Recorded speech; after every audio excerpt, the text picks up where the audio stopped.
here to learn about take command of your opportunities. And for those who are just coming into the room, I will put it in the chat.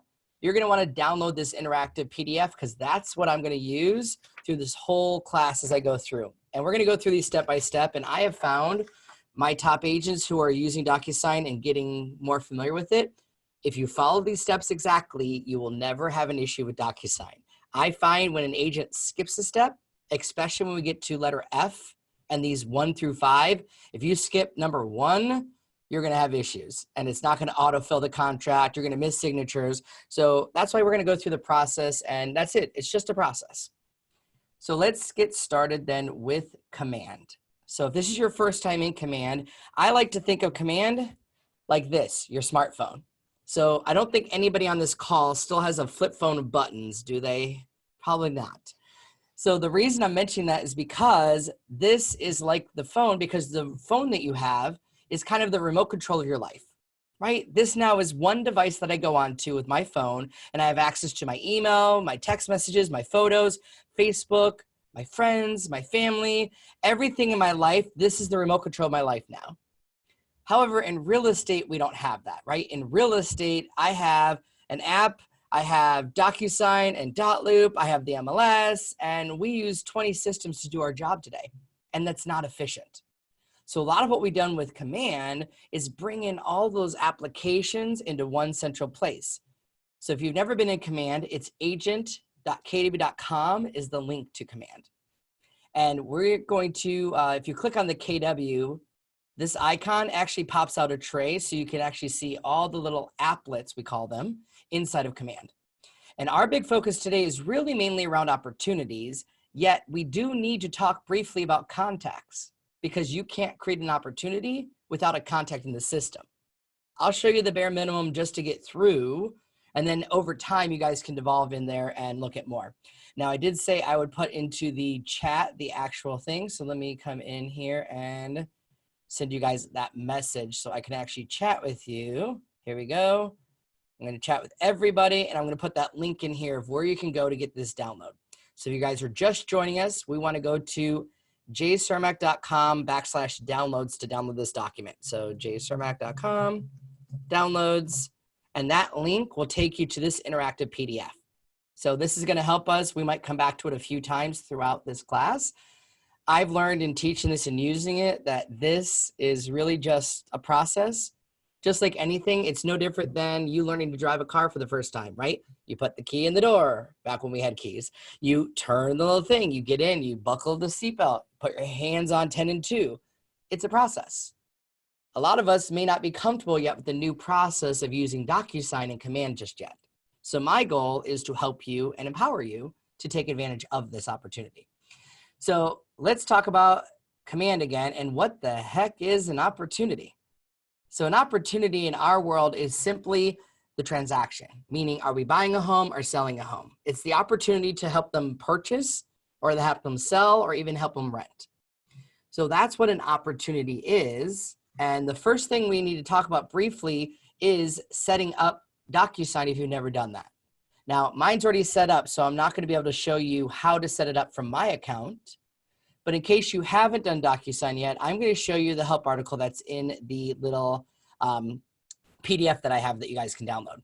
So in the PDF that you downloaded here, it's going to say, first, be sure to connect DocuSign, because if you want this to work today, you need DocuSign to be working. So we're actually going to connect that, and I'm using the help article here that Keller Williams University already wrote for us. So this is showing me to get my DocuSign created, what's going to happen is when you log into command and come to your name, you'll have settings. You can see this is an older article because it doesn't have the black header and different things, but it's still relevant. So settings, and just like your phone, settings on command, you're going to connect all the apps that you use in your life. So you're going to see things like Facebook and Gmail in here, but what we want is to connect DocuSign. Now, if this is your first time using it, it's going to make you sign up for a DocuSign account. Now, in this example, it says to use your @KW email address. You do not have to use your @KW email address. So if you have an email address that you want to use, that's fine. I would just make it something that you're going to share with the client, because this system is going to email the client documents to sign. So you can register for whatever account that you want and what would work. Now, If you've already done that, it's going to send you an email. And this email is where you accept the terms to say, I'm creating a DocuSign account. You're really creating a DocuSign account under Keller Williams. So that's why this help article is here. Use it to really follow through. It'll make you sign in for an account the first time, set your password, accept their agreement. And when you come back to command, it's going to change from sign up to a authorize button. This is where I find that people get stuck the most. You're going to click authorize, and sometimes nothing happens. A lot of times that's because of a pop-up blocker. So you should get a pop-up that looks like this where you just put in your password. And it will make you agree to DocuSign's terms to say, I agree to let you access Keller Williams information in DocuSign. So if that doesn't come up, check your browser on, I'm in Chrome right now, which Google Chrome, by the way, is the best browser to use for command, period. None of the other ones are gonna work right. Safari, Internet Explorer, Firefox, they'd all work kind of, but you'll have issues. The browser that works the best is Google Chrome, partially because Google's our partner and we use the same language that they use to build command. If you had a pop-up blocker, it would be right here in the corner. You'd have a little 2 squares that would actually pop up and say it's blocked. So as I was saying, I can't actually go into the how, but I want you to know that that help article is here. And again, for those just joining us, you're going to want to download this interactive guide, and the link is also in the chat box here inside here. So the first step would be making sure it's connected. Once we have that, then you're going to see our next thing to do after we log in is to add a contact, because you can't do anything in command really without a contact. That's why in command, it's the first little applet for contacts. Now, if this person's already in your system, great. My advice, add yourself. Practice doing this. So today we're going to learn how to do contracts, and you're going to see me actually practice signing them so that you, as the agent, can learn what does that experience look like. I find if we don't do this, I have agents calling in a panic the first time they do this with a client. You're not going to want to practice on the client. So practice beforehand and get comfortable doing this so that you can really go fast with your business. Now, this is my entire database, and I'm not here to teach the contacts part, but we do need to know how to add a contact. So in the upper right-hand corner of command, you're going to see the add a contact button. And I only need 2 things to add a contact, their name and their email address. Just like with .loop, you have to have a name and an email address in order to use that contract system. DocuSign's the same way. It needs a name and an email address, or else you can't send for electronic signature. Now, we're still in the world where print still works. People can print out documents and ink, wet ink, do the documents there. So I'll show you the option that you could do that if that's your practice. However, I want you to evolve into using command to actually really better your business. So we start with adding a contact, and I'm going to add a simple contact today. I've decided to use a fake contact called Jason Miller. Now, you can create anybody you want. Like I said, add yourself, add a family member or a friend so that you get practice doing this. I send myself a lot of test experiences from command. I practice signing. I practice smart plans. I want to know what my clients are going to see, and the best way to do that is to add yourself as a contact. So let's say it's Jason Miller. Now, typically I would just say Jason Miller and his email address. So we'll say it is jmiller@gmail. And maybe I put his phone number, but I don't need that for contracts today. However, I encourage you to go get more data and fill that in. However, what does happen is sometimes you have Jason Miller and then they might have a spouse, right? So I might want to quickly add a second contact. This is the number one thing the agents ask me. Can't I just use one contact for both husband and wife to sign? No. They're both going to have their own app. They're both going to have their own experiences. They're both going to have their own email addresses. And for legal contracts, trust me, you're going to want 2 separate email addresses. And we'll get to that when I get to DocuSign. So I'm going to say really quick, add a spouse. Now, there's other relationships here, mother, father, son, daughter, sibling, cousin. All the way at the bottom is business partner or other. So I'm just going to leave it on spouse. And let's say her name was Beth Miller. Now, I don't have a Beth Miller in the system. So when I click the add button, it just created a second contact.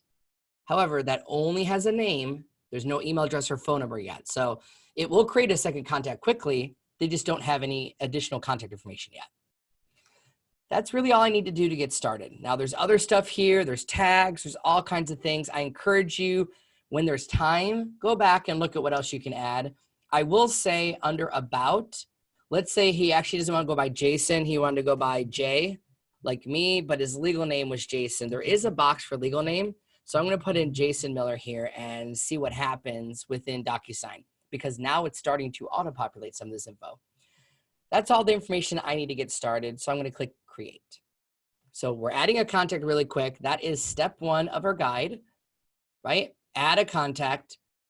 Now we're ready to create an opportunity because I have to have the contact first. So I'm going to come back to my command system. I will lower the screen a little. There we go. Get these tools out of my way. So here is Jay Miller, which was Jason legally, and here is Beth Miller. So I've got my 2 people, and I'm able to click on their name and get started. So if I click on Jay, your goal is to collect more data. So notice a name and an email only get me to about 40% of a health score. Obviously, as we go on, you're going to want to collect more data about them: birthday, home address, we have legal name, different things. Notice relationships here. So Beth is in the system. So I have Jay at the top and I have Beth at the bottom. And I'm able to actually click on the link of Beth and just switch over to her contact card. So it links the 2 together and we write a contract that will help. And let's just say for this example, I've got Beth. I'm going to click the little edit button and let's give her an email address just for contracts. So bmiller@gmail.com. Click save, and I went from 20% to 40%. So kind of like the SATs, 20% literally got me, my name was 20%. So I've got Beth in here, I've got Jay in here, and okay, that was step 1, is just adding a contact. So what we want to do next, once we've added a contact, is we're going to come to opportunities. So the goal of this is eventually, if they buy a home now, buy another home in 3 years, sell a home, buy a vacation home, everything we ever do together, I want it to live in this one contact card. That's the goal of this. Meaning if they're selling their home today and buying a second home, it is 2 transactions, 2 opportunities. So I like to come through the contact card because I usually add notes. I'm tracking them, I'm dealing with them. And this is, to me, one of the fastest ways to create the opportunity, because I need to add the contact first and then go to an opportunity. So I'm going to click their name, come to opportunities, and we're going to say create opportunity. Now the layout of the opportunity will pretty much be the same for everybody. However, if you're a team watching, I'll show you the one difference. So I'm going to choose my market center. I have multiple market centers. So if you're part of multiple, this is how you choose which market center it's for. If you're on a team, you'll have this little drop down to choose which team it's for. So if you're on a team, all that's going to do is unlock a feature at the bottom that says assign to a team member. The advice, if you're a team, by the way, add everybody at once. Meaning if I want my admin to see it, my listing agent to see it, and 5 people on my team to be able to see this and have access to DocuSign, you want to use the team function and assign them there. So I have a team video of this. I just want to highlight that because it says team. So we're going to choose an opportunity type. Are they looking to buy or sell? So list, buy, are they the landlord or are they the tenant? So I'm going to say listing because that's really our focus right now, right? In a shifting market, if you have listings, you lead the market.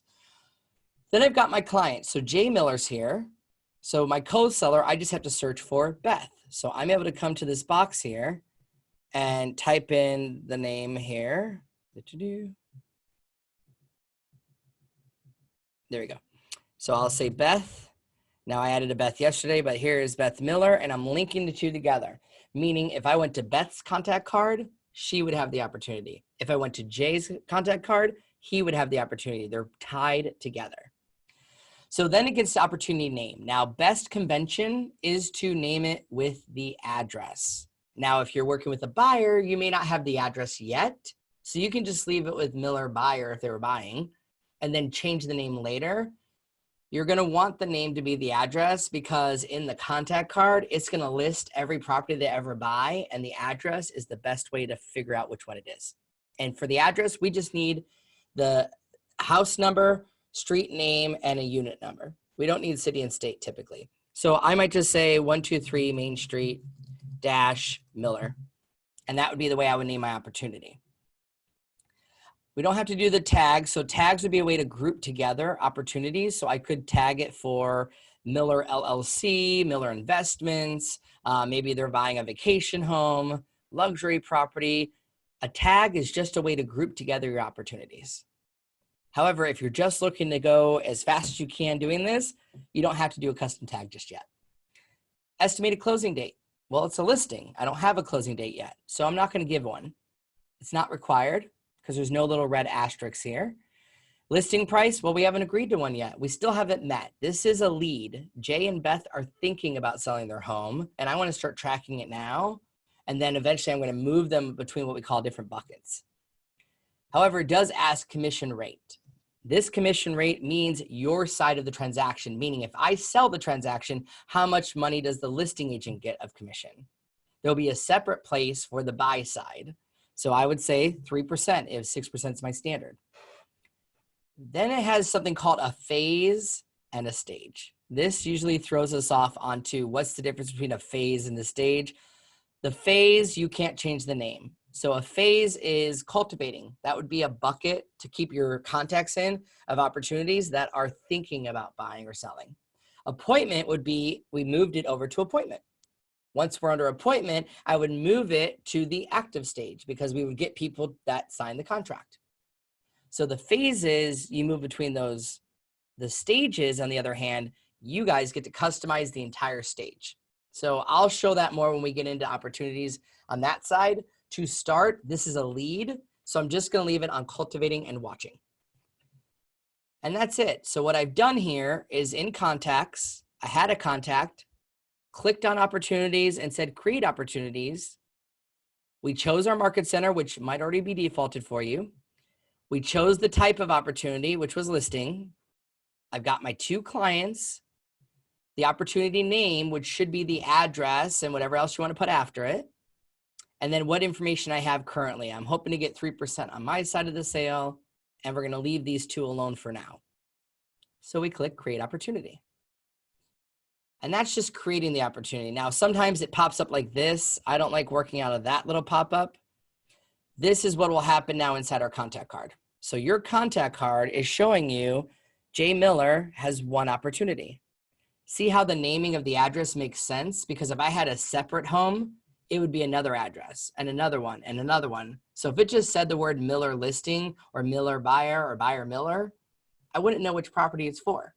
So this naming is going to make sense to you and going to make sense to the client. So I'm going to actually click on it now and go into the opportunity. Now, when we go into the opportunity, my visual for this is think of it as, I don't have one here, but I was going to say like a manila folder. It's okay. I do not have a manila folder to show you, but you get the idea of what a manila folder is. So the manila folder to me is this becomes my tab. There's that address we gave it. Here's the contact. So there's Jay. Here's Beth. Once I have a listing in the MLS, I'll be able to select the listing. So this becomes the tab. And to me, this would be your cover sheet on the front of the manila folder. Then inside, we're going to have documents. And then we're going to have offers in here. Eventually commissions, which will replace screen sheets, the notes, and the timeline of everything we've done together. So this is like a giant file. Now, since we're here under details, I did say if the name, like if it was a buyer, you didn't have the name yet, there is under general information a pencil that you can click on here to actually edit this. So this is where you can change the name and say, oops, now here's the address. Or let's say it's a buyer and one deal falls through. You don't need to create a second opportunity, just replace the name. Keep everything together in one opportunity until they actually close on a home. So I'm going to keep the name there. However, you're going to notice a couple new fields that weren't here before. So now it has, what's the appointment scheduled? When was your appointment date? When did you win the agreement to list the home? When did the listing go under contract? And what were the actual close dates of that contract? So eventually you're going to come back and want to edit those. It does have a box for property. I will share this is only intended really for like new construction that didn't have an address. Because once I put it in the MLS, it will show up under select from listing for the KWLS, Keller Williams listing system. So it will populate the address for me once I actually do that. And there's even a built-in seller worksheet you can do This is, by the way, where that buyer's commission would go. So the other part was asking how much would you get. This is where you'd say how much the buyer's agent would get. Some closing costs, and it's kind of a simple net sheet to be able to use with offers later, which we're not going to show today, but in another class, we might show that. Now, there is one thing new here that you might notice, the seller profile. Jay, what the heck is a seller profile? This is the consumer app. To me, this is really exciting. So seller profile means if Jay or Beth have my app, it would say connected here. And then I can actually move them along the guide on the app. So if you haven't had a chance to look at the app and actually go into the app, every app today has a buying and selling guide. And you can actually guide them through what is the next step. Like here, I check that we're showing properties. Then I can move them over to writing offers. I can actually move them and they can move themselves. So the goal of this is what if they didn't move them? You'll be able to move them in the future. So just start thinking about how neat that will be when this does go live for your sellers and they're using your KW app. You'll be able to literally guide them, as Josh Team says, kind of like the Domino's pizza delivery, telling me where are we actually going with this? Where's my food? You'll be able to say, where are we at in the transaction and guide them along the way. Documents is where we're going to do most of our time today because we're going to show you if it was a residential transaction, this is what we need for compliance. So my market center set this up. Your market center will set up your required things that you need because some states are different. Some offices operate differently. Yet this is where I'm going to go eventually and put all those documents. And this is kind of like a virtual checklist of everything I need. And then we'll have our offers, notes, and eventually timeline will start tracking everything we do together. This is a new feature as well. However, I said this is a lead. Jay and Beth are thinking about selling and they're not ready to sell yet because I haven't gotten an appointment. So this is as far as I can go right now. I will mention, you might see here, there's something called lost opportunity. Lost opportunity would be if we had the listing or we were under contract and it fell through and the clients don't want to go forward. So this would be my ability to say, actually, I want to track the fact that we had a transaction or we were, let's say, listing the home. They canceled or didn't want to list anymore. It's now a lost opportunity and the system is going to learn from that. There's another place to do it if it was just a test, like this is a test. So I don't really want this to track my numbers. I'll show you that in a second, but understand lost opportunity right here in the upper right-hand corner is intended to say the deal did not go through and you're going to say, why did it not go through?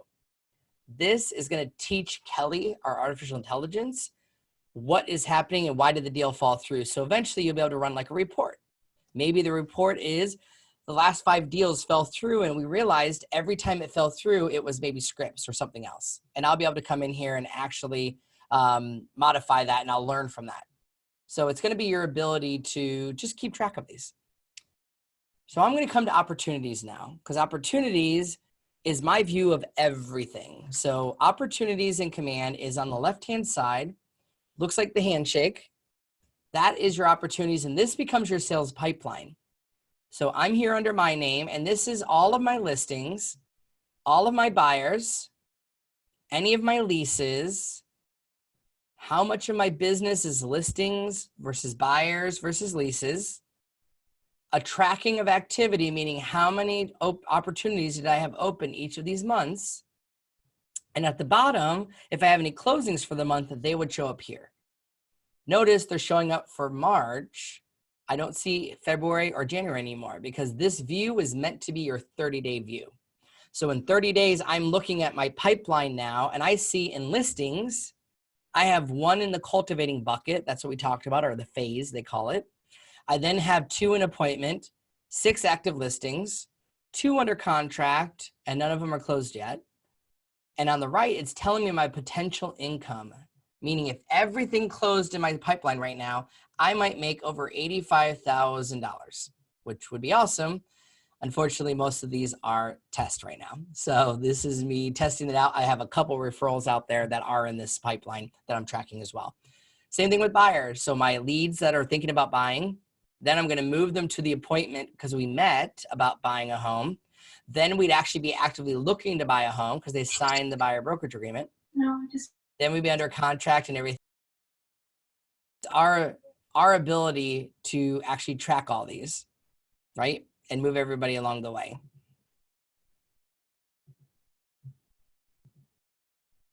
Awesome. So that's moving people around. And actually what's here. Now, the other thing is, okay, Jay, if this is only 30 days, where do I go to find all the other stuff? That's under all opportunities. This will be everything you've ever done in Command. So I'll be able to come in here and see all of my active, and you'll be able to filter and do all kinds of things. So if you can't find it in your month view of sales pipeline, then you can come to opportunities to find anything you're looking for. There's even a built-in filter and some other things that you can do to look for. Now, I did say you'll be able to archive them, so I'll show you that once I click on one of these. There is the ability now to import from .loop, so that's a separate process and experience. If you are using .loop, you will find what I do with DocuSign today is the same process for .loop. I just don't teach .loop anymore, but it is still a choice for some. We're focused on DocuSign, but there is the option to import. You might have a little blue bar across the top saying you could import your stuff today. You also have the create opportunity button here. So if you wanted to just come here to create an opportunity, as long as the contact is already in the system, you could come here as well. So we're going to start with cultivating. This is what we call our phases. And then inside here, these across the bar are what we call stages. So the phases up above are cultivating, which is my leads. Then we get the appointment scheduled and I meet for the appointment. Then we sign the listing contract and now we're an active listing.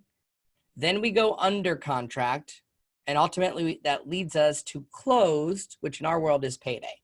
I wish the closed would give you like a shower of money when it happened. It's just moving them along the way. And inside each of these, you're going to have what we call stages. Now, cultivating is just your way of saying, hey, I'm watching the lead, I'm nurturing the lead, they're a hot lead, then I added a couple extra of my own. So you get to customize this. If you don't like the naming, you're going to have the ability to customize all of this. Then I've got my appointment and I can literally move these. These cards are movable. So I can say, you know what, we're actually meeting on the home and it's going to give me some details like this one based on a closing date of March 6th. And my commission could have been $19,000 because it was a $1 million home or something big. And then I've got the ability to do checklists and different stuff. Our part of this is gamifying the buying and selling process. But I think the one that makes sense to most is the active, right? Because you might handle your leads differently than I do. You might handle your appointments differently. And your active actually is going to start with the word staging. I renamed mine to say, well, we're not ready for staging really until we start doing things like photography. I actually added one called pre-listing. It used to say staging instead. And I customized these to fit my business. So each one of these different phases, you'll have an edit stage button at the upper right. This is how you can rearrange the order, rename any of them, delete something that you don't do. And we want to start thinking about really systemizing the buying and selling process. As Gary says, bulletproofing your transaction, which is shift tactic 12 right now, is really powerful by systemizing it. So Command is going to help you systemize it beautifully.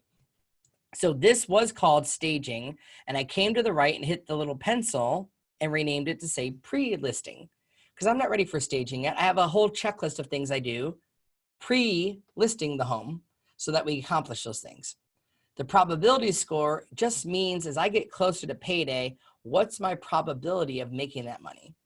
So it just needs a number there. It's not anything fancy. You can use it. You don't have to use it, but it does require a number there. So that's one of the ways I renamed it. I also did the same thing when I did my photography. I added that stage because it wasn't here. I then wanted to do a stage about entering in the MLS. Then I want to do my marketing. Then my marketing strategy before we ever get to showings. However, that's just my process. What's your process? From the second you sign the listing contract, what happens? What needs to be done? And what would be those milestones you would want to move the stages around the way? And that's where these powerful checklists come in. So I'll show you my pre-listing. Feel free to take a screenshot, or if you like any of these, I'm here to share. So I'm going to click on checklist, and these are the 5 things I want to accomplish in the pre-listing stage. So pre-listing, I want to make sure we have the signed listing contract. I want that copy. I want to know that I did it. I don't want to just assume it was done. Then I wanted to collect the seller's disclosure because I want to make sure I have that. So I'm reminding myself, Jay, don't forget, get the seller's disclosure. Do you have that? Check when it's done. Then I'm going to schedule a stager. I can also call this schedule a stager or give staging advice. Maybe it's a great looking property and there's just clutter. I don't have to have a stager every time, yet I want to be reminded to either schedule the stager or give them staging tips. Then I want to order the sign to be in the yard. I'm literally getting down to the checklist of I want to make sure I do every single one of these things. And my last one I did was just confirm their best method to contact them. You can add more, so I can add anything else that I want to do here that I forgot about. My goal is there are a lot of agents who already have these checklists out there. I know it's in Ignite. I know it's in part of Bold. We made a listing presentation inside of Designs that you can use. Go to those and get inspiration on what do you want to accomplish every time and just put your system here. My advice, write it down on paper first, because if you come in here and you're going between these different stages, you might forget something. So have it on paper, then divide it up and decide what phase would this fall under. Is it a lead? Is it appointment, active? And then inside those, what stages do I want to follow? And then each stage, what's the checklist item I want to accomplish? So that was the one I did for active pre-listing. I'll show you the one I did for photography, and I think you get the idea of what we're doing here. So it's your ability to come in and kind of move around the way.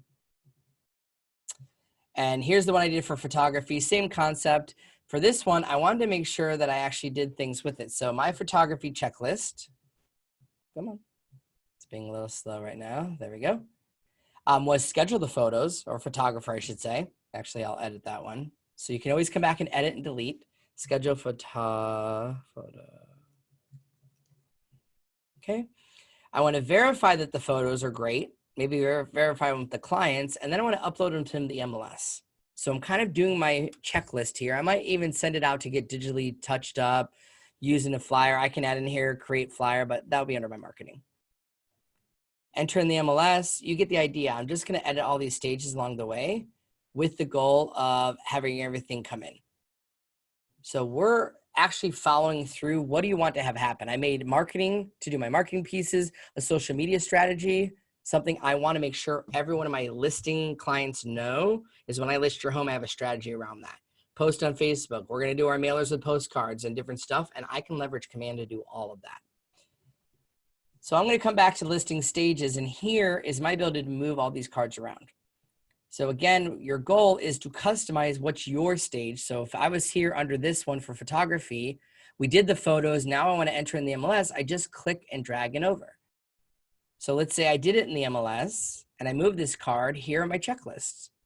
Okay, great. Did you verify all the listing details? Yes. Did you enter it into the MLS? Yes. Did you send it to the clients to verify the data? Yes. Actually, I need to rearrange those. It should be send it to the client first, then enter. Oh, no, I need to enter on the MLS. Verify the data, and then I know what I'm missing. I'm missing a stage that says submit to MLS. Notice it's got due date while I'm here. So remember, the stages up at the top is your master list. Then you can come here and even give it a due date. Like maybe I want to remind myself, due tomorrow at 2 p.m. Don't forget to submit to MLS. Then you can actually go through your different checklist and see if things were done. Did we schedule the photos? Yes. Verify the photos? Yes. I got the photos in the MLS. I'm literally going through my checklist items to see if I did everything. That way nothing ever gets forgotten and you come back and forth. So the last thing in here under cultivate, so this is my lead, is what if this was a test? So I'll actually go to one of these other ones. So technically this is a test one. It's not real. So I'm going to come here to the 3 dots. In this view only, this works. I can archive the opportunity. So if I don't want to count against my production, I don't want to track that this was a lost opportunity, like I didn't lose it, it was never real, I can use the archive button to just hide it out of my view. So if you're doing a test like I am today, come back later and remove it. All right, so here is my watching nurture for cultivating. I'm talking to Jay and Beth, and I'm going to be able to move them along the way here. And I'm going to come to their contact card, and here are my 3 checklist items. Did you call them? Yes. Did you text them? Yes. Did you follow up with them? Perfect. So let's say I set the appointment. Great. I'm going to move it here to appointment. So the gamify of this is just literally clicking and dragging along the way. Okay, I've got it here under scheduling. We did our appointment, we met.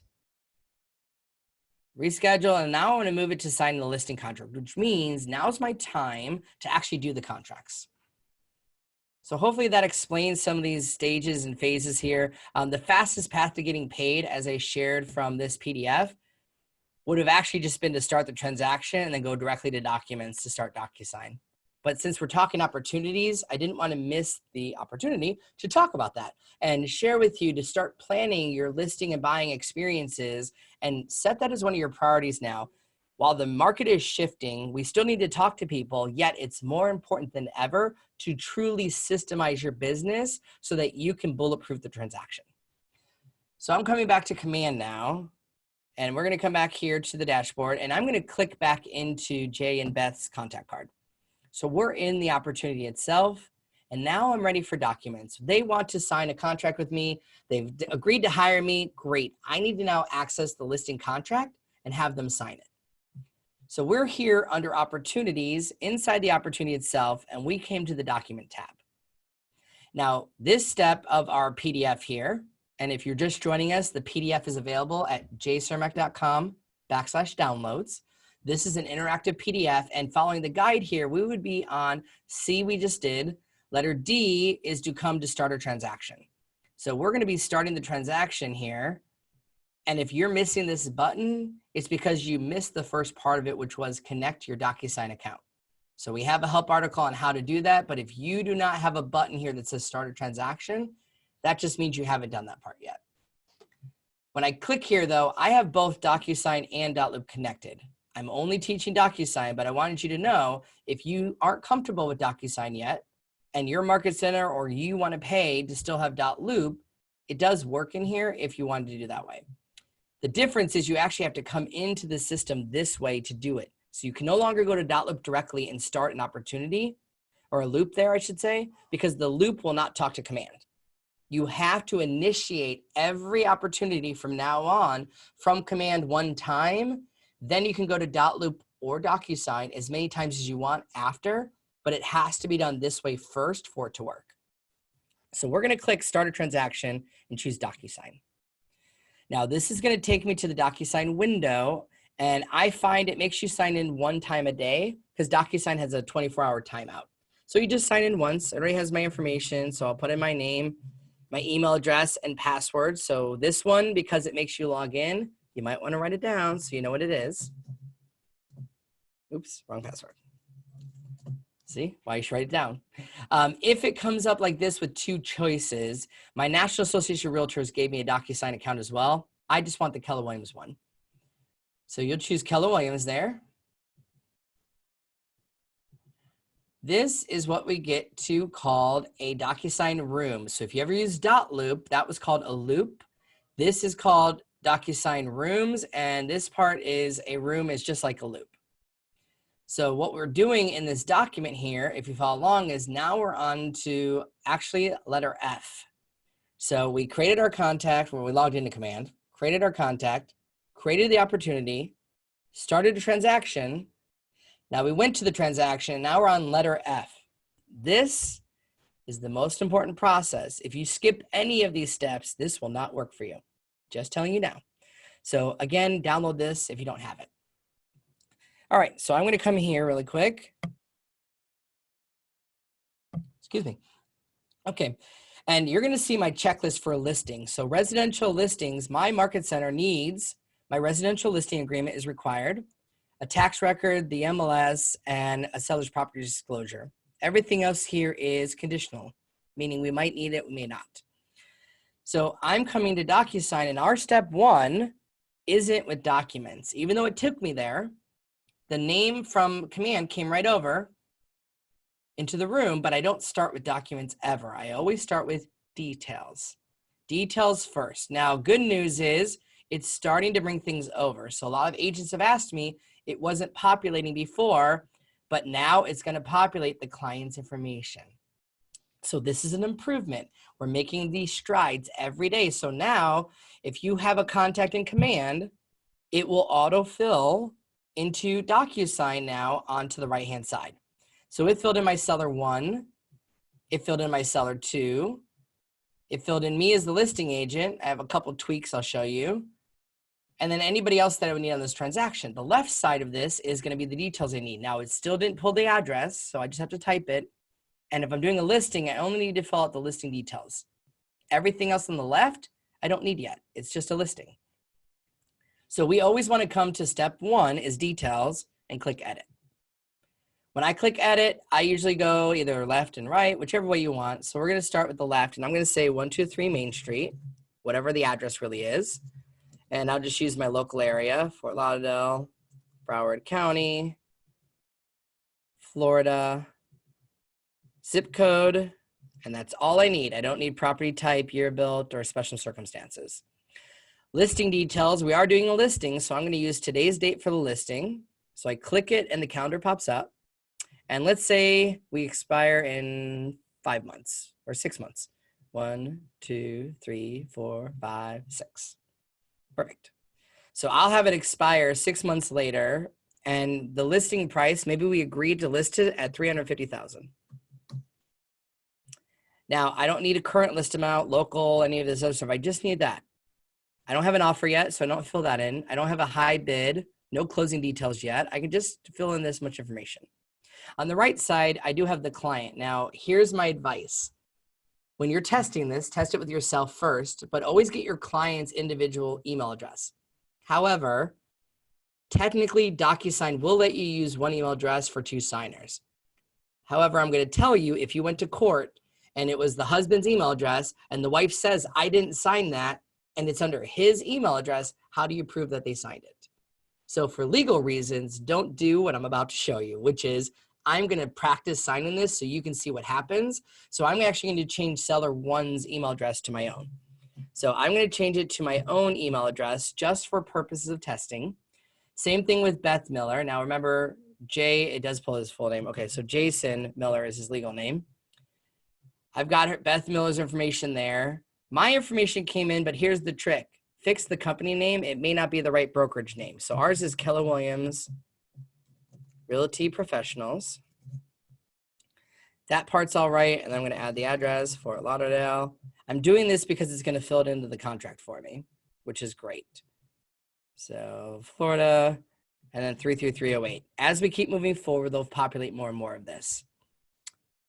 And I'm going to click save. And guess what? We're now done with letter F, step 1.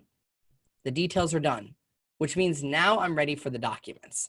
Do that first. Otherwise, you're going to have issues later when we get to assigning people to this. If you skip this step, you will have issues.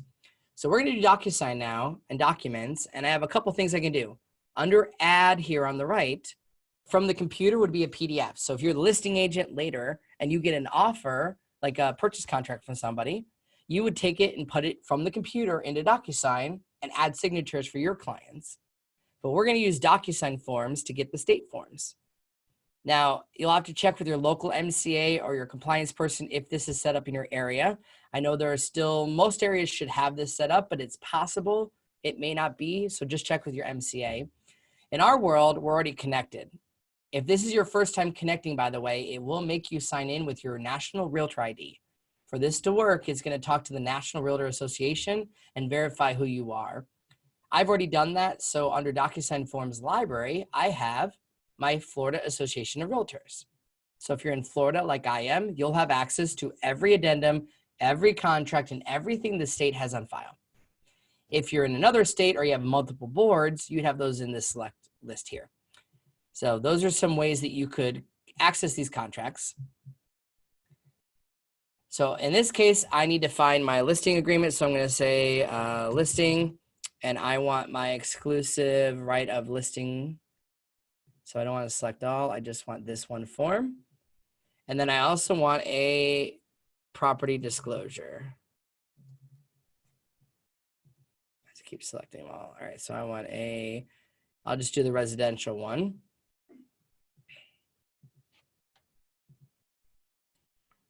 So I'm adding these documents to my room so that I can fill them in and have my client sign.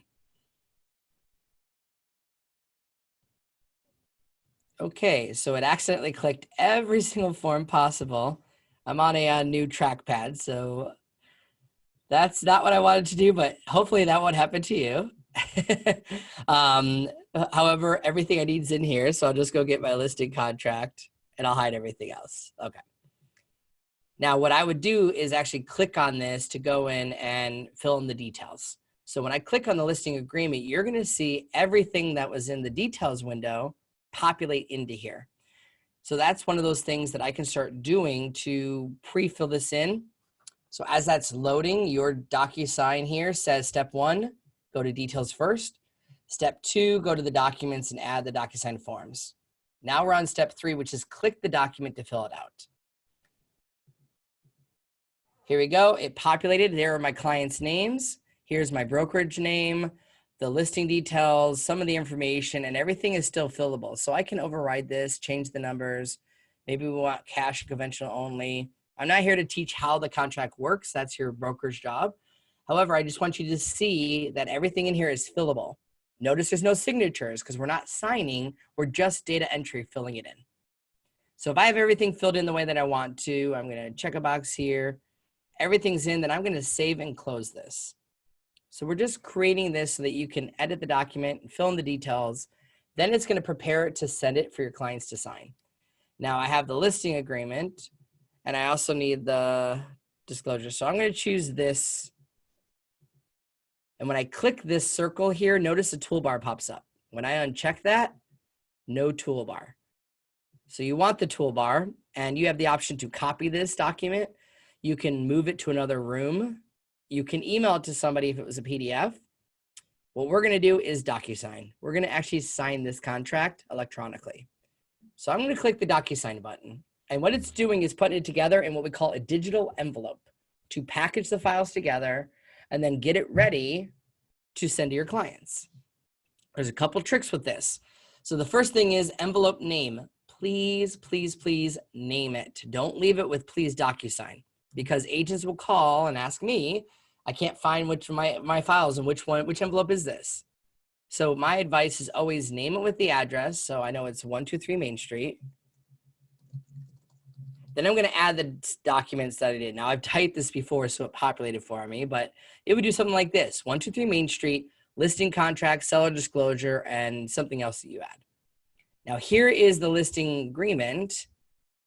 But I did forget the seller's property disclosure. So I'm going to go to the room and here's all those documents in the room, which I accidentally clicked every single one. And we're going to choose the property disclosure. There we go. And I want the seller's property disclosure, this one. So you can always use room docs to go back and get a file if you forgot one. You can come to more and upload your own PDF or an online storage system. And if you create templates or your market center has templates like mine does, I can use shared templates with me from my market center. And this is the way my market center allowed me to grab a document that I use for working with my clients. So in this case, I would need, maybe I just want the wire fraud. Just adding documents to show you that I can. The goal is the name of the envelope is up at the top. Copy this, by the way, you're going to need it again later. Here are the documents in order. By the way, you can click and rearrange the order. So if you wanted the wire fraud first, I always want the exclusive listing first and then the disclosures below that. And then this is actually going to be the most important step.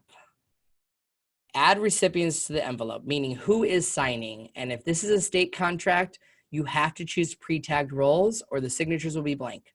So if you ever did this and your signatures are gone, this is why. So when I choose pre-tagged roles, it's going to say, great, who is seller 1? Don't worry, you don't have to check any of these. It will do it automatically. So seller 1, I come over here and I'm going to select, okay, seller 1 is Jason. Perfect. Who is seller 2? Oh, that's Beth. Great. And who is the listing associate? That would be me. Notice they're in this list. If they're not in this list, you skipped step 1 and didn't go to details. You have to go to details and edit your people of who's signing for this part to work. So I'm going to add these 3 people.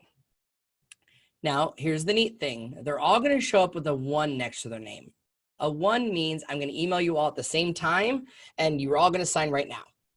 However, in this case, the listing or the property disclosure is filled out by seller 1 only. So ours is, most of yours should be seller 1 fills it out and seller 2 just signs it. Seller 2 may not want to sign something that's blank. So my advice that I like to do is actually change the numbering. Meaning, number 1, I want Jason to get it first. You sign it, and when you're done signing it, then send it to somebody else. So I'm going to say 1, put a 2 here, and then when they're both done, then send it to me, the agent, so I can sign and finalize it. Now, you can sign it first. I'm just giving you an example. You can literally rearrange these and who's going to sign when. So I've got my 2 signers and me. And the last part is, what's the subject of the email? So my advice is copy the name you just created at the top. So we did this already. Copy it, come to the bottom and paste it. Because the DocuSign email is so generic, they won't know what it is. So you'll see that when I show you the example right now. I always put a message, put some kind of message. Please review and sign. If you have questions, please feel free to reach out. Thanks, Jay. So we've given it a name. We told it what documents are in here. We added our files that we need. We added our signers. And then we're giving it an email subject and a message. Great. So now I'm ready to click the next button. It doesn't send it yet. I think a lot of people stop here because they think the next button means it's sending. No, the next button will show you the signature boxes so you can verify them. So when I click next, it's going to take me into, it's all right, keep going. Takes me into the actual DocuSign for me now to verify that the signatures are in the right place. I actually really like this part. So on the left-hand side, here are all the signature fields that I could ever use if I need them. And here is the actual different contracts. So there's Jason in yellow, Beth in blue, and I, as the agent, am in purple. So it color codes us. So it started with the property disclosure. It looks like when I moved things around, I confused it. So here is my exclusive right of listing, which is where it should have been page 1. And you're going to see it is filled out from before. And it already has my client's signatures on it. So here at the bottom, there we go, seller 1, seller 2, and the agent. Here on the right, it is color coding the 3 tabs to show me who's going to sign. Our job now is just to verify, are the signatures where they need to be? Do I have to fix anything? So most of this is filled in. I don't have to do much. But if there is anything you need to actually change, you can come in. Like they're not actually clicking this box, which means I don't need these 2. So I can click and highlight these 2 buttons and hit the delete button. It's easy to delete something and add something easily to this document. I've got everything there. And then I also know that I need to do this section. My broker doesn't have me do, so I'm going to highlight and delete. If you needed to add it back, you have everything you need on the left. So here is Jason in yellow. If I need an initial box, I would move him here. Here's the box, click and drop and shrink it down. This takes some practice. So your first time, line up the line on the line, click to shrink this down. And that would be my first initial box. I can come here and add my Beth initial box. Same concept, put it right there. And then I would need my initial as the agent. Partially why we do this is because it has to send to the broker. And here would be me. So any of these fields on the left, you can drag over and then add them to your document. So I can add them. I can also highlight and delete them. Now, I did want to point out that the seller's disclosure in our state, everything's yellow to fill out, meaning they can fill out electronically if your state allows it, but only the first person signs and fills it out and the second person initials it. Great. So I have this all ready. I can come to Recipient Preview to see what is it going to look like for them. So Recipient Preview is just that, a preview. So I'm going to come in here and see, okay, Mr. Seller, you're going to click here and start. And when you click on these boxes, here's a preview of what it's going to look like for you to click and sign. It's just an example. You can click here and switch to a different person. You're just initialing, or previewing it, I should say. So I'm done. I'm actually going to click back really quick and I'll show you why, because that seller's disclosure would take me a few minutes to do. So I actually want to remove that only for time purposes so that I don't spend 20 minutes clicking on filling that out. If your clients are not tech savvy, do not make them forced to fill out the seller's disclosure online. All right. Okay, perfect. We got a chat. Communicate template. You can create one, Anthony. I have a video on how to create your own templates, and you can put them in where you need to and pre-fill it. That works great for any of your clients that are like the same person you use over and over again. Maybe you have an investor. So I was just helping my commercial person do that with her landlords she represents and creating their leases and pre-filling that out. So check out my videos on how to create a template of your own, but you can absolutely do that. All right, so I'm going to click the send button and send this off. I want you to see what happens, and we're going to show you, I'm actually going to sign this. Now, my advice, practice signing. Practice with yourself. Send it to a person or a friend just to practice what it looks like. Send it to another agent in your office. It's electronic signature. The signature part works the same as .loop. You just need to get comfortable in sending this out. So inside of Command, or DocuSign, I should say, the envelope is now saying waiting for others. Now, here is my personal email address, and guess what? I just got the email once it loads.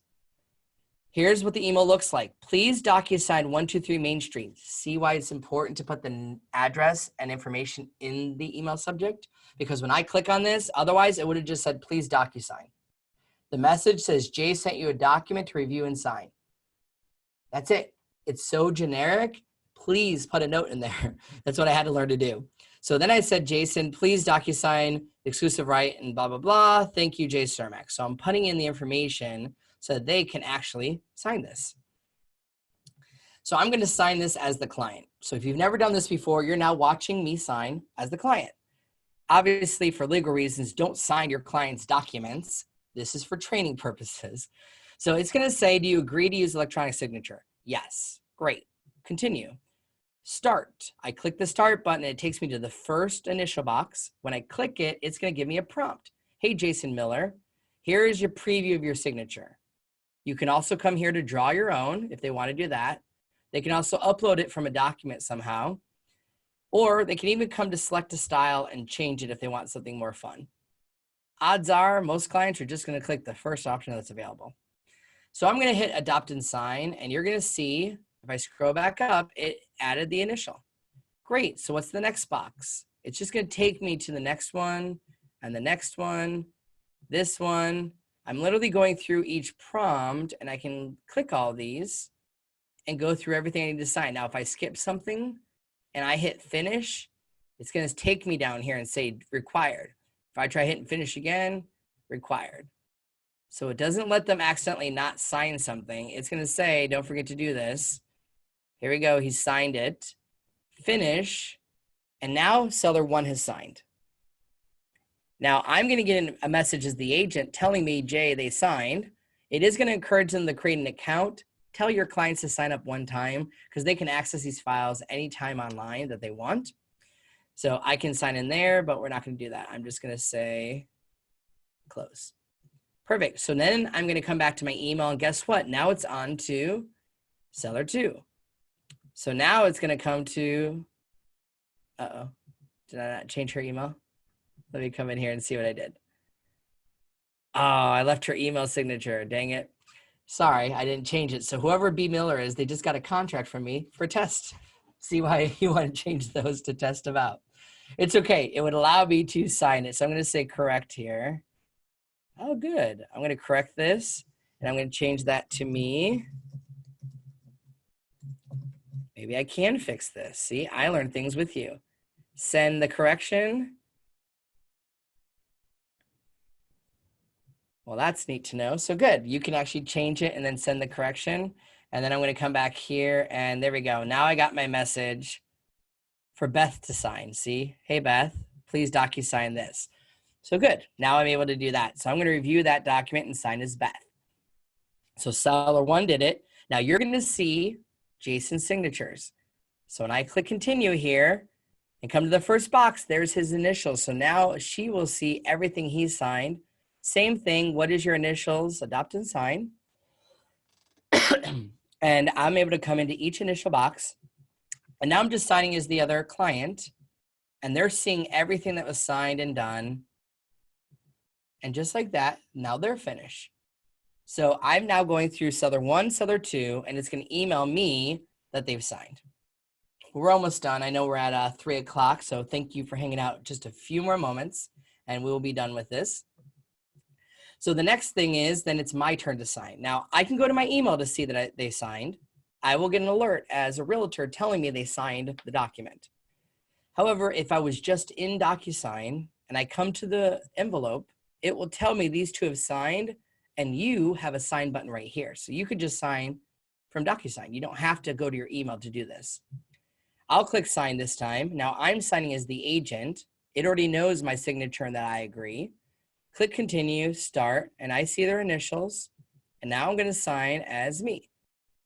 There we go. There we go. Signing all these, sign, sign. And I'm done. I click finish. Everybody is signed. Here's the neatest thing that I really like. It emailed us all an executed contract with a PDF. So we're all going to get the email, including my clients. So this is going to refresh itself to be a green envelope now saying completed.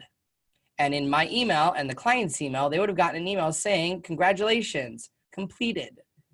And it will show me your documents have been done. And here is the actual PDF signed and executed, automatically sent to my clients. So I love that feature. Okay, so they did that. My envelope's done. If I come back to documents, you're going to see a bunch of files in here. Sorry, I accidentally added everything, but what you're looking for is the certificate would be in red. A PDF will be in red. The original forms we used are in blue. And then anything that was signed will actually be in green. So I'll come in here and here we go. Here's an example of my green wire fraud disclosure signed. And then I'll have one for my exclusive listing. So anything that was signed will be in green. So it's just color coding it. So if I come back to command, now the last thing to do in commands world is to actually upload the file. So if you're still following along in our document, what we just accomplished was letter F. We logged into DocuSign Rooms. We did the details first. We then added our documents from DocuSign. We filled out the documents. Then we prepared it to send to DocuSign. Then we did the actual pre-filling out, pre-tagged roles and everything. We sent it to the clients. And now that they've signed it and everything's done, we're on the last two steps, which is once they're done, go to documents and we're going to add a document. So inside of here, it's going to say residential listing agreement, add a file. Now, if you had a blank PDF or something that was signed by wet ink, you could just manually put it in here as a scanned PDF. You don't have to use DocuSign. It's only for signatures. You just use DocuSign if you need somebody to e-sign. If it's already signed by wet ink, you can just literally store the file here in DocuSign. Sorry, here inside of command. But we're going to choose DocuSign, and here will be all the files here. Fortunately, they added a search, so I could quickly find my residential. And here is my different ones. So I'm going to say signed, actually. Here is my signed copy of my exclusive right of listing agreement. Assign, and I'm matching it here for compliance. So it will go get the file for you. You could come and preview it. Make sure it's the signed version. See, all our signatures are here. And I'm just matching it right from DocuSign automatically.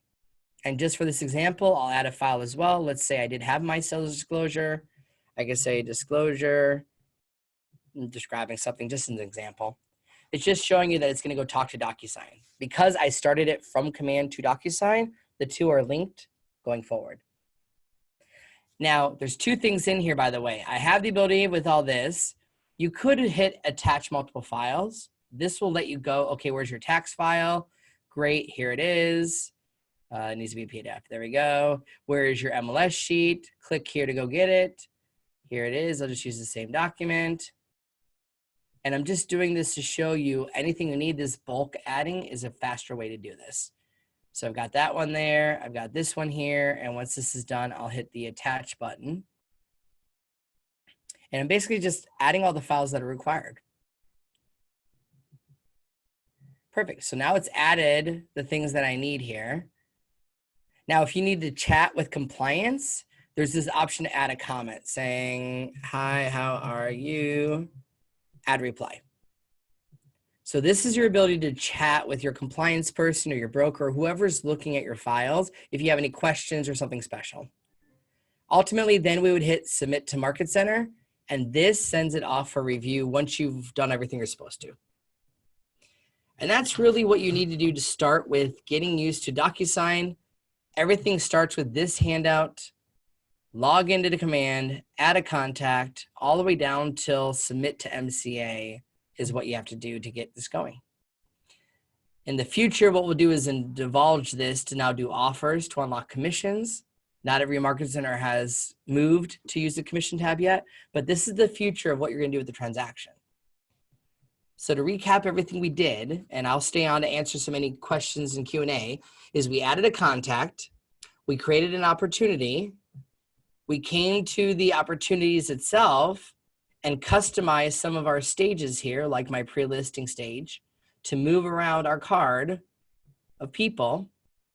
Then we went into the actual listing here. So appointment listing, seller profile, that will be for the app one day. We came to documents, we added everything we needed, and we submitted it to the market center. And once they approve it or reject it, you will get an alert in the upper right-hand corner telling you if it's been rejected or approved. And right now, that's compliance in here. Here's a little message to chat back and forth with people just to see. It'll be a little alert telling them.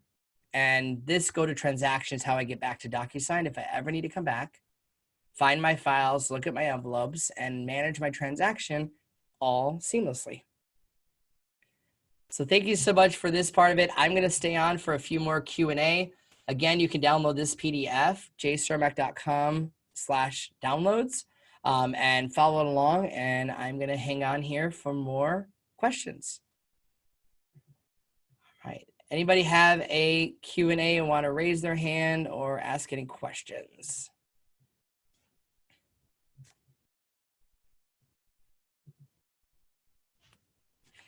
All right, I see Robin there. Hello, hello.